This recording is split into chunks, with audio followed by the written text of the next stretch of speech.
Hey everyone, welcome back to the Pursuit Chronicles, where we uncover the stories that move hearts, challenge minds, and inspire change. Let's dive in. What happens when a cop with a power trip meets a woman who outranks him in every way that matters? It started on a Wednesday night late just after 11 p.m., the kind of time when the streets of Toledo, Ohio are mostly empty. Only a few workers heading home or someone like Lieutenant Colonel Adrienne Wallace driving through town. She had just finished a base meeting 2 hours south. Adrienne was in her government-issued black SUV. The windows were slightly tinted. Nothing fancy, just clean, simple, and quiet like her. She had been driving for a while, humming softly to the sound of the tires in the road. Her mind was already on getting home. She wasn't speeding, wasn't swerving, wasn't doing anything wrong. But Sergeant Daniel Mercer saw things differently. He was parked near Reynolds Road, sipping lukewarm coffee and scrolling through his phone. Bored, his shift had been slow. No calls, no action. Then an unfamiliar car passed by. He tossed the cup aside and turned in his lights. Before Adrienne could react, the cruiser was behind her. She slowed down and pulled over, calm and controlled, just like her training. The patrol car doors slammed shut. In her mirror, she saw a tall man walking toward her. His hand rested on his holster, a flashlight in the other. He didn't go to the passenger side. He went straight to her window. "License and registration," he said. No greeting. Adrienne kept her hands where he could see them. She rolled the window halfway down. "Officer, can I ask why I was stopped?" Mercer shined the light in her face. "You were drifting between lanes. Didn't signal. Looked like you might have been drinking." She raised an eyebrow. "I wasn't." "License and registration," he repeated louder. Adrienne didn't argue. She moved slowly, pulling her documents from the glove box. As she handed them over, she added, "This is a government vehicle. I'm a federal employee." Mercer glanced at her ID. "Military?" "Yes." He smirked. "Doesn't mean you're above the law." "I never said I was." His voice turned sharper. "Step out of the vehicle." Adrienne blinked. "Excuse me?" I said, "Step out of the car. I'm doing a sobriety test." Her jaw tightened, but she stayed calm. "On what grounds?" "I've cooperated. I haven't been drinking. I'd like to know the reason." Mercer moved closer. "Now you're refusing a lawful order." Adrienne didn't flinch. I'm asking for an explanation." He didn't like that. He yanked her door open himself. "Get out of the car now." That's when she quietly turned on her phone camera and hit record. "Just so we're clear," she said, "this conversation is being recorded." Mercer's eyes flicked to the phone. For the first time, hesitation flashed across his face, but he didn't back down. "Out now." Adrienne stepped out, standing tall. Not aggressive, but firm. She didn't yell or resist, but her confidence was obvious, even in civilian clothes. Mercer studied her. For the first time, a small voice in his head whispered, "What am I dealing with here?" But his pride was louder. He made her walk a straight line under the street lights, like she was some drunk driver on a weekend night. She passed perfectly. No slurred words, no stumbling, no hesitation. Still, he wrote her a ticket. "Failure to stay in your lane." Adrienne took the paper without a word, just a look. Then she got back in her car and drove away. But Mercer had no idea the ticket would end up in court and change everything. Sergeant Daniel Mercer sighed. Mercer wasn't new to the job. 15 years on the force had hardened him. He'd handled everything, street fights, car crashes, and earned a reputation, the kind that made rookies stiffen when he walked in. And he liked it that way. He didn't ask questions. He gave orders. To him, the badge meant control, final say. It didn't matter if it was a smart-mouthed teen or a driver asking too many questions. Mercer never backed down, and he never apologized. His precinct knew what he was, a cop who did his paperwork, showed up on time, and never hesitated. But they also knew he had a sharp tongue and a quick temper. Nobody challenged him until that night. Back at the station, he barely mentioned the stop. He logged the ticket. Failure to maintain lane, possible impairment, no arrest, and tossed his body cam into the charger, like always. The footage sat untouched for 2 days. Meanwhile, Mercer joked about it in the break room. Some woman tried to pull rank in me, he told Officer Diaz. Flashed her government ID like it was supposed to scare me. Diaz frowned. Wait, she was military? Mercer shrugged. Said her name was Wallace. Adrienne Wallace. Diaz's face changed. Lieutenant Colonel Wallace. She spoke at the academy last year. She's not just military. She's high up. Runs logistics at Fort Wayne. Bronze Star. 2 deployments. She's real. Mercer waved it off. Don't care who she is on the road. I'm the law. But something in Diaz's tone stuck with him, that tiny hint of respect. Still, Mercer didn't check the footage, didn't think twice about the ticket. In his mind, it was over. But it wasn't Adrienne's move. Adrienne wasn't the type to make noise over nothing. She wasn't dramatic. She wasn't confrontational. And after 22 years in uniform, 2 tours overseas, and countless close calls, she didn't have time for petty fights. But this was different because she wasn't just thinking about herself. She was thinking about every young soldier she'd mentored, every civilian she'd seen mistreated, every woman, especially every black woman forced to stay quiet just to avoid trouble. And she wasn't staying quiet. The next morning, she sat in her office at Fort Wayne, staring at her screen. She hadn't slept much, not from anger, though she was angry, but from replaying the stop in her head, the way he spoke to her, the way his hand hovered near his gun, the way he tried to provoke her. She knew how bad it could have been if she'd lost her cool. Her aide, Sergeant Daniels, knocked. You good, ma'am? Adrienne looked up. Number, but I'm handling it. He stepped in, closing the door. I saw the video. You want me to call the base lawyer? Already done, she said. Daniels hesitated. You sure you want to take this public? Adrienne leaned back. I'm not looking for drama. I'm looking for accountability. And she meant it. She'd spent her career leading with discipline and integrity. Her rank wasn't just a title. She'd earned it. She'd commanded convoys in war zones, organized disaster relief, managed soldiers and supplies across 4 continents. But none of that mattered to Mercer. To him, she was just another driver who didn't obey fast enough. And that's what bothered her most. How easy it was for him. So, she made calls to military lawyers, to the Inspector General. She attached the video, filed a complaint, and let the facts speak for themselves. By the end of the week, Mercer's name was tied to an investigation. The department's lawyers were notified. And Adrienne, she kept working, stayed quiet. But behind the scenes, she was ready. Because her lawyer had said the stop wasn't just rude, it might have broken federal rules, and if needed, they'd go to court. Adrienne didn't hesitate. She was ready. The reckoning Mercer still thought this would blow over until the envelope arrived. Plain, thin, just a manila folder with his name typed on the front. He ripped it open in the parking lot, expecting another memo, but it wasn't. It was a court summons. A civil rights complaint had been filed. Plaintiff: Lieutenant Colonel Adrienne Wallace. Charges: unlawful detainment, intimidation, abuse of power. Mercer stood there for a moment, staring at the paper. Then he walked away. He laughed loudly. No way, he muttered. No way this holds. But when he went back into the station, the air had changed. His boss, Officer Redding, called him into the office. The door closed. The blinds were drawn. Dan Reading began. We need to talk. Mercer sat with his arms folded. About what? The woman from the other night. She's acting like the victim.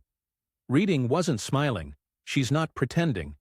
Do you even know who she is? I don't care who she is. She got stopped, acted rude, and now she's upset. I didn't treat her like royalty. Reading leaned in. She's not just anyone. She's a high-ranking officer, a war veteran. Her record is perfect. She has powerful friends, and she has the whole thing recorded, from her view and yours. Mercer shrugged. So what? We just give up and apologize because she has rank number. But we can't act like this is nothing. You're going to court, and if this gets out, which it will, it'll explode. Still, Mercer stayed stubborn. She wasn't even arrested. I didn't lay a hand on her. I followed the rules. You were tense, Dan. You made things worse. You treated her like a criminal before you knew who she was. Mercer pressed his lips together. For once, he had no quick comeback. The notice said the court date was in 3 weeks. By then, rumors had spread through the department. Quiet talks in the locker room, strange looks in the halls. No one said anything to his face, but Mercer could sense the change. He wasn't the tough guy anymore. He was weak now, and the others could tell. Back at her base, Adrienne got ready too, but differently.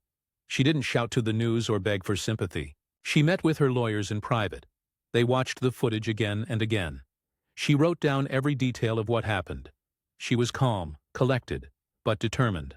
Her lawyer, Delaney Price, sat across from her and said, "Are you sure you want to take this to court?" "It's public. It'll stay with you." Adrienne nodded. "Good. Let it." Price paused. Most people would have dropped it. "I've ignored too much already," Adrienne said. "This isn't just about me. She wasn't after money. She wanted proof. Something official that showed power didn't mean you could act however you wanted. Silence wasn't the only choice. She wasn't just fighting for herself. She was fighting for everyone who had ever been disrespected, ignored, or pushed around by someone, hiding behind authority. When the court date arrived, she didn't slip in quietly. She walked in wearing her full military uniform, badges, medals, her rank clear for all to see. She wanted the jury to see her not just as a woman in a cart that night, but as someone who had served her country, followed the rules, and expected fairness in return. Mercer was already sitting when she entered. He turned, saw the uniform, and for the first time his smug look wavered. But the real challenge hadn't begun yet. The courtroom was full, not with reporters, not yet, but with officers from both the local police station and Fort Wayne military base. Adrienne's fellow soldiers sat quietly, dressed in uniform or formal clothes, side by side with regular people who didn't fully understand the case. To some, this looked like a simple traffic stop turned bad. To Adrienne, it was the breaking point of something bigger, something that had been building for years. Mercer sat stiffly at the defense table, his face unreadable, but tense. His lawyer, Charles Brenner, whispered something to him. Mercer didn't react. He just kept his eyes on the judge. Then Adrienne was called. She stood, straightened her collar, and walked to the witness stand with the same steady confidence she'd used leading troops through danger. She didn't hurry. She didn't hesitate. Every person in the room watched her. Her medals gleamed. Her posture commanded respect, not because of her uniform, but because of what she'd earned. The judge cleared his throat. "Colonel Wallace, thank you for your service. You may begin." Delaney Price stepped forward. "Ready." "Lieutenant Colonel, could you describe the night of January 17th? Adrienne spoke clearly. "I was driving back from a meeting at the Indiana Guard Reserve around 11:15 p.m. when Officer Mercer stopped me. I wasn't swerving. I wasn't drunk. I cooperated and asked normal questions. But he answered with anger. Her voice stayed calm, just facts, no emotion. He told me to get out of the car without explaining why. When I asked, he just repeated it louder. That's when I started recording." Delaney nodded. "Did you ever refuse a direct order?" "No." "Did you resist?" "No." "Did you tell him who you were?" "Yes. I said I worked for the government and was driving an official vehicle." The room was completely silent. No whispers, no movement, just the sound of pens writing. Then they played the videos. First Adrienne's phone recording, clear and damaging. Then Mercer's body camera footage showing his harsh tone, his threatening stance, his hand near his gun. Even though she was cooperating, the jury didn't need to talk. You could feel their opinion changing. Next came Mercer's lawyer, Brenner, trying to sound polite but push hard. "Lieutenant Colonel Wallace, isn't it possible Officer Mercer was just doing his job?" Adrienne didn't hesitate. "No. Couldn't he have been worried about safety?" "I was driving fine. I was sober. I wasn't threatening anyone. There was no danger. And yet you recorded the stop." "Why?" "Because experience taught me that staying quiet doesn't keep you safe. I wanted proof of what happened." Brenner nodded slowly. "So you don't think officers should use their own judgment during stops?" Adrienne looked straight at him. I think judgment must come with self-control. That badge isn't a license to do whatever you want. It's a duty. Even the judge paused at that. Then it was Mercer's turn. He didn't testify, just watched as they played the videos again, second by second. Every harsh word, every glare, every time. He treated her like she didn't matter. The prosecutor asked, "Sergeant Mercer, why did you order her out of the car?" Mercer tensed. "She seemed suspicious. Did she disobey you?" "She questioned me. Is that against the law?" Mercer paused. "No." "Did she yell? Threaten you?" "No." "Then why escalate?" No answer. "Sergeant Mercer, did you know she was a lieutenant colonel?" "Not then." "And if you had?" Mercer's voice dropped. "I might have handled it differently." The room went still. There it was. Not quite an apology, but the truth slipping out. That night, Mercer didn't see a person. He saw someone who didn't obey fast enough, didn't act the way he wanted. Now, with her rank visible and the whole court watching, everyone understood. But the trial wasn't over. The jury still had to decide what punishment was fair. 3 days later, they gave their decision. The courthouse was quieter now. No uniforms, no extra officers, just Adrian, her lawyer, and a few curious observers. Mercer sat, with his attorney trying to keep his face blank, but his jaw clenched slightly. Judge Cynthia Morales looked over the room. In the case of Wallace versus Mercer, the jury finds in favor of the plaintiff. Mercer shifted. Adrian didn't move. The court rules that Sergeant Mercer violated constitutional rights during an unlawful stop. His actions did not follow department rules or basic professional standards. No one cheered. No one gasped. Just the heavy silence of justice being served. Mercer's lawyer moved closer and muttered, "We'll appeal," but even he seemed unsure. The judge went on, "No criminal charges will be filed. Now but the victim is owed $35,000 in compensation. This ruling will stay in the public record forever. Also, it will be sent to the Department of Justice and the Toledo Police Department for review and policy changes." Adrienne didn't smile, cheer, or show excitement. She just gave a single nod, not to the judge or the jury, but to herself. She had done what she set out to do. After the trial, Mercer stood outside the courthouse, walking back and forth near the steps. A few local news reporters had arrived. Not a huge crowd, but enough for him to lower his head and hide his face behind a folder as cameras flashed. He stayed silent, made no comment, and just left in his car. Inside, Adrian paused in the hallway, checked her phone, and saw the message.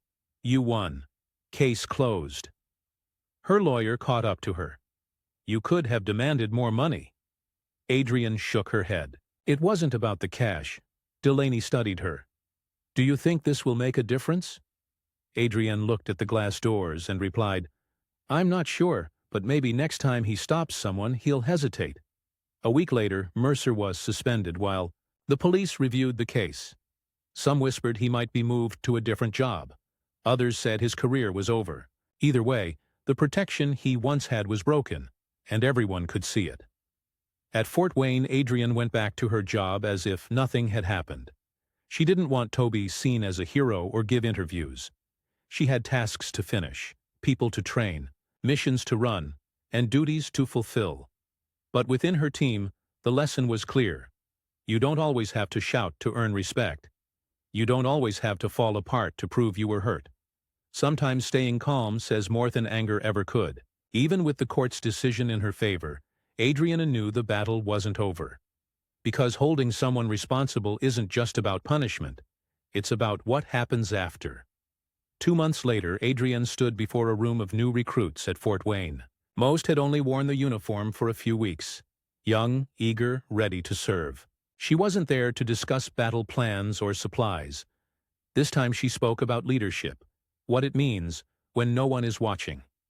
She scanned the room and asked, "How many of you believe a uniform automatically makes people respect you?" A few hands rose, some unsure, some certain. She nodded. "I get why you'd think that, but here's the reality. Respect isn't given. It's earned with every action, every choice." She let the words sink in. "The same goes for power," she continued. The badge, the rank, the authority? It's not armor. It's a burden. If you can't handle it with honor, you don't deserve it. In the back, a young soldier sat straighter, listening closely. Adrian paused, then added, "When an officer stopped me and forgot his duty, I could have screamed. I could have frozen. I could have ignored it." She met their eyes. I didn't. I recorded it. I reported it. I went to court and told the truth. A long silence followed. That officer thought his badge made him invincible until he saw my rank. Not just on my uniform, but in how I stood my ground. That's the difference. That's real leadership.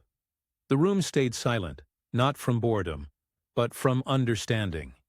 Adrian shut her folder and looked up. Led with honesty.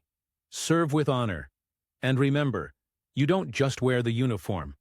You represent everyone who ever wore it and everyone who ever will. She stepped down not for praise, not for thanks, but because her point was made. Let this be a lesson.